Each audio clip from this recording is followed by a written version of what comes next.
Now in this story problem, we're going to be using and dealing with the force needed to stop or slow down or accelerate an object that's moving certain speeds when with a certain mass.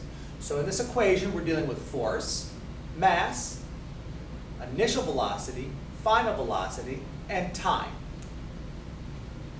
Find the force. So right off the bat, we're looking for force needed to slow down a 50-kilogram dog. Remember, I didn't say it was a mass of, but kilograms represents mass, and the variable for mass is m.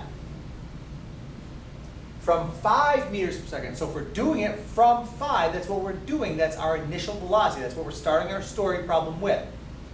So our v sub I is 5 meters per second.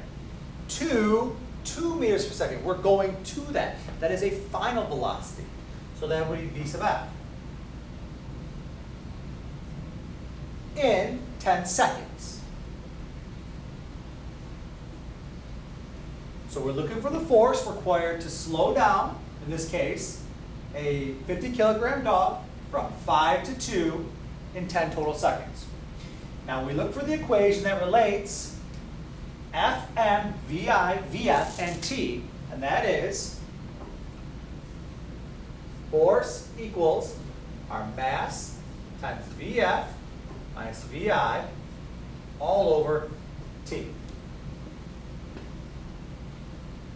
In this class, we're not going to be trying to find any of the other variables, so there'll be no algebra needed. We're just trying to solve them. So our force equals, and I'm going to drop the units just because it's a little confusing sometimes for the students when there's this many variables.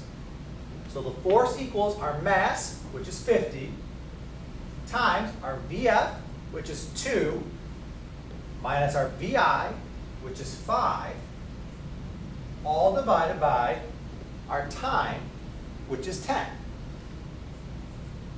So again, 50 kilograms, 2 meters per second, 5 meters per second, and 10 seconds, if we're to put the units on.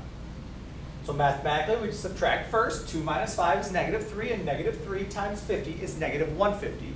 Negative 150 divided by 10 is negative 15 newtons. Now negative is okay, because negative shows direction. In this case, the negative means it is slowing down, or the force is required to go in the opposite direction to slow an object down. So recap, we're looking for force, the mass of the dog, its starting velocity, its ending velocity, the time it takes, the equation used, math, plug and chug, and we get a negative 15 newtons, which makes sense, the negative, because this force is required to slow an object down, not accelerate, not speed it up.